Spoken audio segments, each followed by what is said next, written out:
Hoje nós tivemos o início da cúpula do Mercosul, falamos inclusive ontem a respeito. O Lula assume agora a presidência, né? Ela é rotativa, então agora é o semestre em que o Brasil fica à frente do Mercosul. E os desafios que existem em relação à negociação com a União Europeia, também as negociações internas, etc. Mas antes dessa cúpula nós tivemos, por 3 dias em Brasília, mais uma edição do chamado Foro de São Paulo. E o Foro de São Paulo, ele é repleto de mitos, né? Alguns desses mitos criados pelos próprios integrantes, simpatizantes do Foro, e outros criados, desenvolvidos pelos que se opõem ao Foro e aos seus integrantes. Mitos. Tem a ver um pouco com o fato de que durante um tempo os próprios integrantes do Foro de São Paulo negavam a existência dessa organização, que é antiga já, né? Relativamente antiga, coisa de 1990, quando houve um encontro em São Paulo. E gente de diversas partes do mundo foi convidada. E aí, então, o Fidel Castro e o Lula conversaram a respeito do que seria para a esquerda latino-americana, esquerda sempre num sentido de simplificação, né? O que havia acontecido na Europa, a queda do Muro de Berlim, claro, um acontecimento, porque a queda do muro é emblemática, mas o acontecimento chave é o colapso da União Soviética. Aliás, Cuba sabia que teria problemas econômicos consideráveis, porque a União Soviética garantia, por via comercial, garantia um subsídio anual ali perto de 10 bilhões de dólares para Cuba. Fazia isso comprando açúcar cubano a um preço bem superior ao de mercado e vendendo petróleo para Cuba a um preço bem inferior ao de mercado e uma quantidade que Cuba não precisava para suas necessidades internas. Então, Cuba usava o necessário e revendia, recolocava no mercado o excedente, que era considerável, e aí a preço de mercado. Feitas as contas, era um subsídio não só formidável, né, mas vital para o funcionamento da economia cubana e da gestão da administração cubana. Com o colapso da União Soviética, o Fidel sabia que viriam tempos duros para Cuba e nos anos 90, ele próprio admitiu isso depois, não foi fácil, porque a economia... Cuba é um país pobre, é um país que pode se desenvolver, mas é naturalmente um país pobre, pequeno, com poucas possibilidades de diversificação em sua produção. Quando comparada a ilha cubana com países que têm uma história semelhante, dimensões parecidas, a situação social é melhor do que a desses países, não é? Haiti, República Dominicana e mesmo alguns países continentais, como El Salvador, Honduras, Guatemala, Nicarágua. E Costa Rica não. Costa Rica é um caso à parte, né? Costa Rica, aliás, tem o mais alto salário mínimo desse conceito que é mais do que geográfico, é um conceito histórico, né? Cultural, que é a América Latina, já que inclui um país da América do Norte, que é o México. Quando se fala em América Latina, entra um país da América do Norte, que é o México. Então não é um conceito geográfico, é um conceito histórico, de identidade cultural, idiomática, etc. E e a Costa Rica tem o melhor salário mínimo de toda essa região. O que, aliás, é uma vergonha para o Brasil, né? Com uma economia tão grande e ter um salário mínimo menor do que Costa Rica, menor do que Bolívia, menor do que Paraguai, menor do que o Chile. É uma vergonha. O salário mínimo no Brasil é vergonhoso. Mas o fato é que aquela década o Fidel já intuía, sabia que seria muito difícil, porque ele perderia aquele gigantesco subsídio. Claro que logo depois foram estabelecidas relações normais com o novo governo russo. Com Yeltsin a coisa era meio complicada, mas depois com o Putin isso se assentou, mas isso 10 anos depois. Não é? Então, ele veio ao Brasil e ele e Lula conversaram a respeito. O Lula era o grande nome do PT, o grande nome do principal partido de esquerda da América do Sul, mas não era presidente. Não é? Foi o ano até em que Fernando Collor era presidente da República. E ali eles trataram de organizar um grupo que trataria de buscar estratégias comuns para os partidos de esquerda, os grupos de esquerda, assim chamados, né, de esquerda. Parece que quando você fala esquerda, você está definindo uma coisa homogênea, tal, e não é. E daí surgiu o Foro de São Paulo. O nome foi dado na reunião seguinte, que foi na Cidade do México, em 91. Mas, por algum motivo, eles não admitiam a existência desse grupo.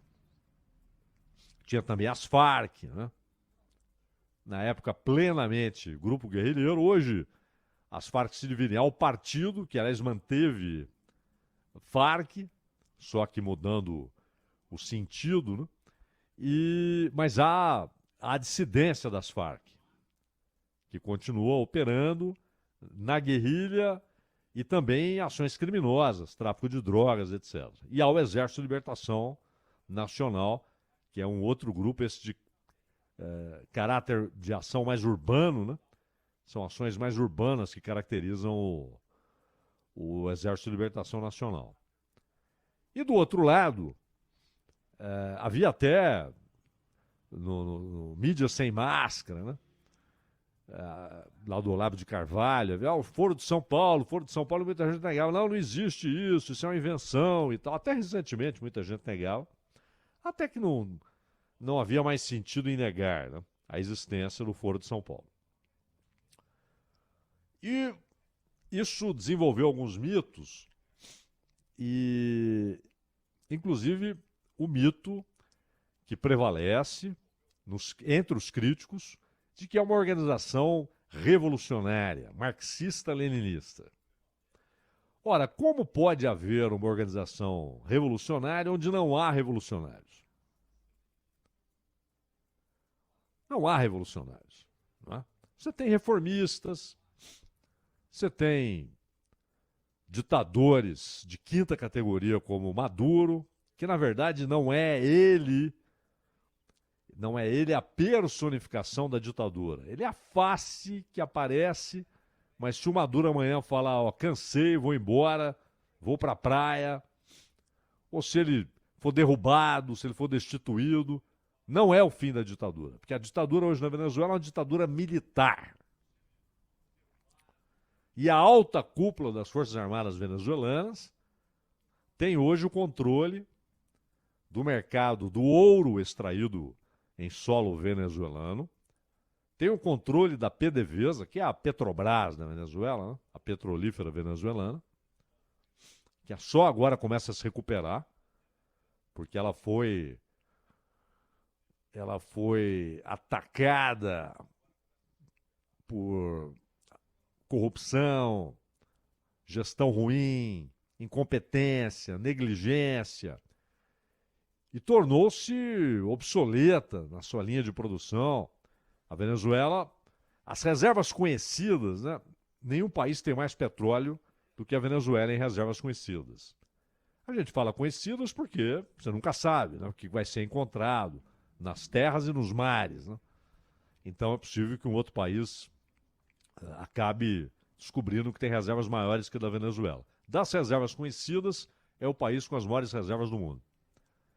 E que extrai muito menos do que poderia, exatamente pelo que foi feito com a PDVSA. Agora começa a recuperar-se com a ajuda da Rússia e da China, mas o que há na Venezuela é uma ditadura militar.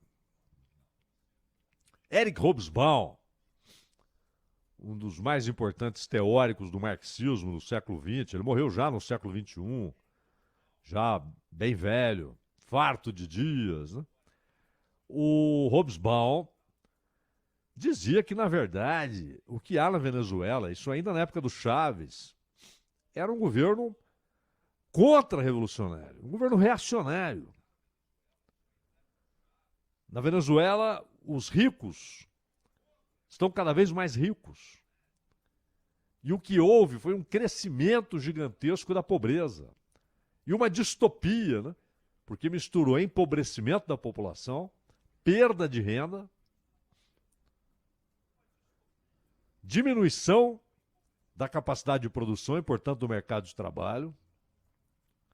Tudo isso misturado com uma ditadura, uma tirania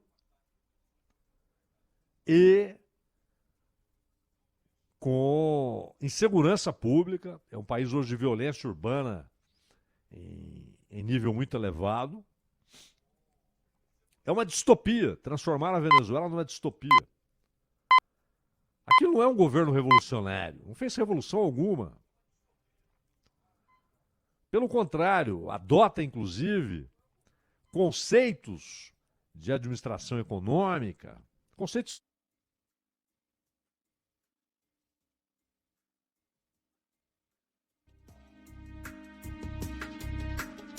vai produzir isso ou aquilo, de quem vai enriquecer, de quem vai ganhar dinheiro.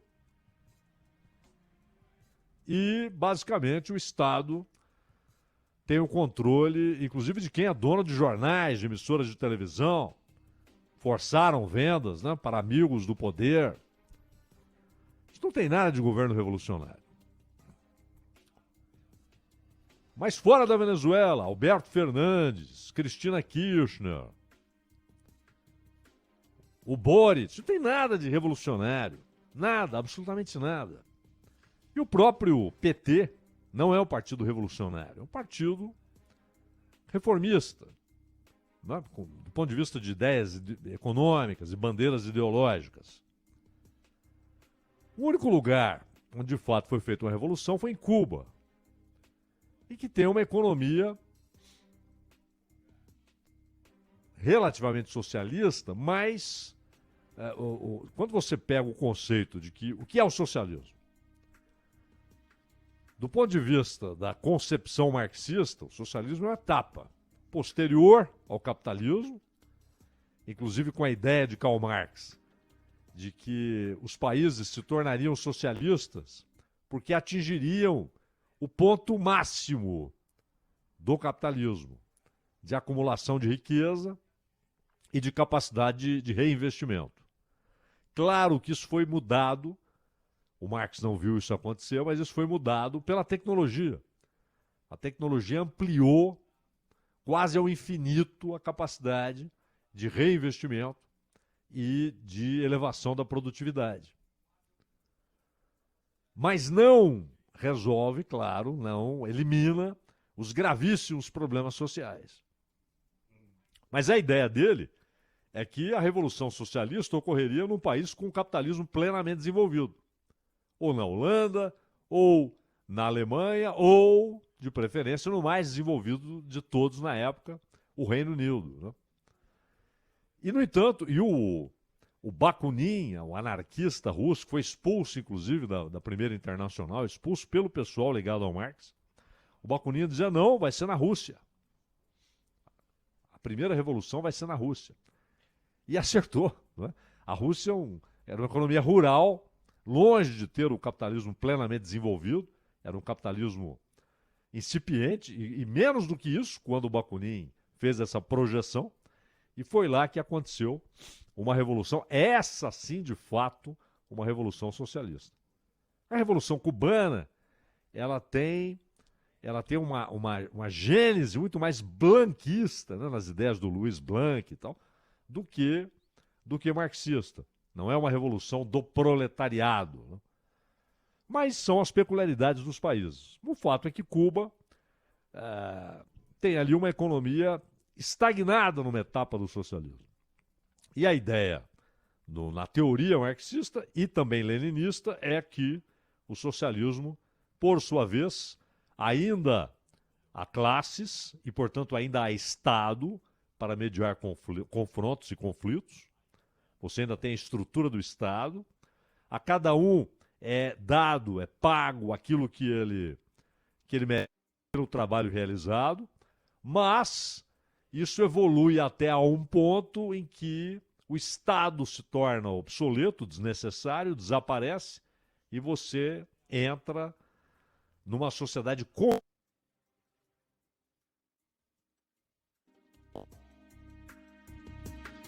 cada um recebe conforme sua necessidade e não conforme aquilo que produziu.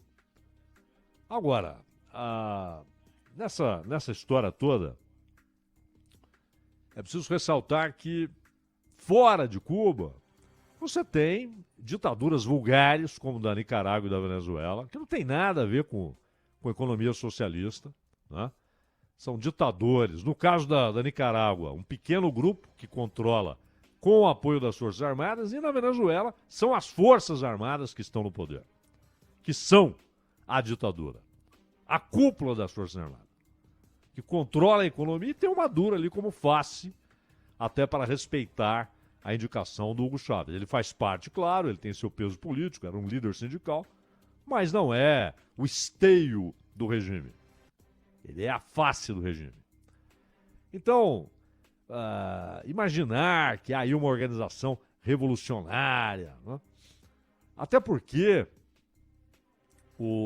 nós tivemos algumas distorções que ocorreram ao longo do tempo, em parte com o Gramsci, o teórico, inteligentíssimo teórico italiano, de quem o Stalin não gostava. O Stalin até ficou contente quando o Gramsci foi preso pela ditadura fascista de Mussolini, porque ele considerava o Gramsci um incômodo.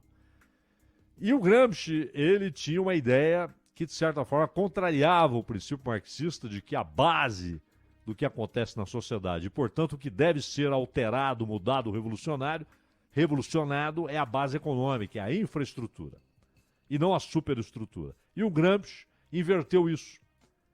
Ele falava de uma revolução começando pela superestrutura e obviamente, não foi plenamente marxista, embora se imaginasse uma espécie de Maquiavel do marxismo, né? Aquele que anunciava o novo príncipe, que seria o partido idealizado por ele, Gramsci e tal. Mas vem, com o pessoal de Frankfurt, vem aí a distorção completa, principalmente com Marcuse, Herbert Marcuse, alemão, pensador alemão, que se pretendia mais do que isso, se julgava marxista, mas não era. Não era.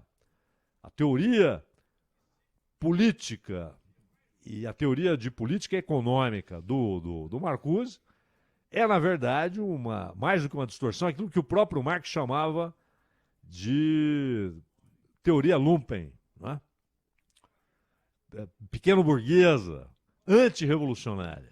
E basicamente é antirrevolucionária. E, no entanto, as ideias de Marcuse ganharam a contracultura e os movimentos posteriores, os novos movimentos dentro da esquerda, né?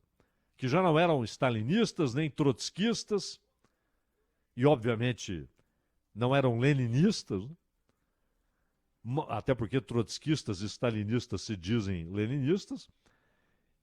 E esse pessoal era basicamente seguidor, ainda que involuntário, sem consciência disso, das ideias contra-revolucionárias, embora não feitas para isso. O seu autor pretendia que elas fossem revolucionárias, as ideias do Herbert Marcuse, que é uma esquerda que já não lida com a luta de classes, que já não lida com a revolução econômica, que já não lida com a visão de que a mudança só se dá de fato em termos de economia, né? Não é a mudança filosófica, metafísica do homem, a mudança econômica, de organização social, só se dá na relação de produção e não nos seus efeitos.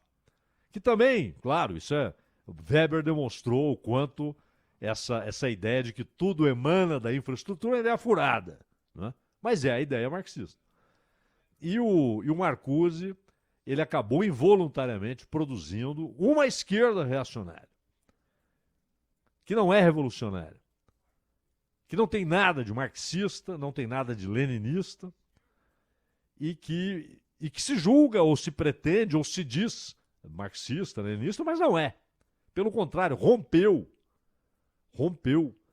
com qualquer traço, qualquer linha, qualquer base leninista de atuação e de organização e de pensamento, e de ideologia. Então a esquerda marcusiana, que está nos Estados Unidos, está na Inglaterra, está na França, com exceções, né? Há exceções. Há aqueles que são minoritários, mas que estão ligados às ideias originais de Marx, de Marx e Engels e posteriormente de Lenin. Esse pessoal não, esse pessoal é marcusiano e basicamente suas bandeiras são reformistas, e muitas vezes reformistas no âmbito do costume,